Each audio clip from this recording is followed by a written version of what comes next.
Antisocial personality disorder, just from its name, anti means against and social means society. So it's basically against society.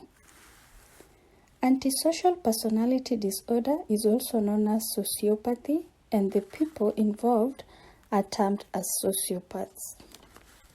It is a mental disorder where one has no consideration for social norms, rules, and laws, and sociopaths do not really care what's right and what's wrong. They are very disrespectful, manipulative, and treat people callously.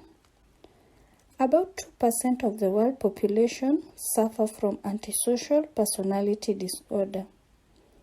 Some of the symptoms exhibited by people with antisocial personality disorder include irresponsible behavior.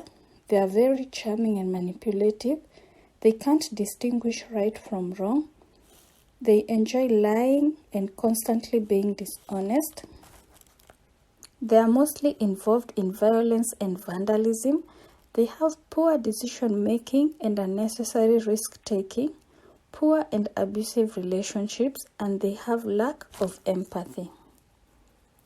The causes of sociopathy include genetics, and if you have a first-degree relative who had antisocial personality disorder, your chances of developing it are higher.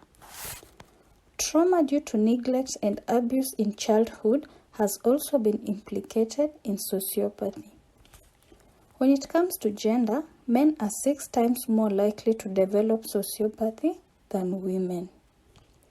And drug abuse is also attributed, where research shows that drug abuse increases chances of developing sociopathy by 45% if you have a family history. There's also brain chemicals, and sociopaths tend to have higher levels of serotonin, which is a chemical in the brain that is involved in controlling the mood, among many others. To receive a diagnosis of sociopathy, according to the Diagnostics and Statisticals Manual 5, which is a book that aids in diagnosis of mental disorders, you have to be an adult, at least 18 years of age, since personalities tend to change in children, so you have to be an adult.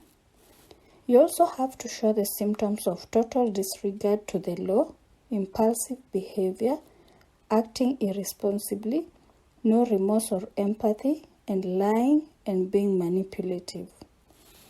This behavior should be displayed from an early age, that is before 15 years of age, and the symptoms should not be as a result of schizophrenia or bipolar. It's important for sociopaths to be treated, since if not, they can suffer from early deaths due to unnecessary risk-taking, abusive of their spouses and family as they aren't empathetic. They may cause homicides or suicides. They may end up in jail, and a study conducted in USA showed that up to 35% of prisoners had undiagnosed sociopathy. They may also cause destruction of property and homelessness. Sociopathy is treated by antidepressants, which help regulate the serotonin levels. Antipsychotics are used to control symptoms of violence and recklessness, and mood stabilizers are also given to control the severe mood changes. Despite medication, cognitive behavior therapy can be used. It's a form of psychotherapy where the therapist guides you into understanding how your behavior as a sociopath affects other people.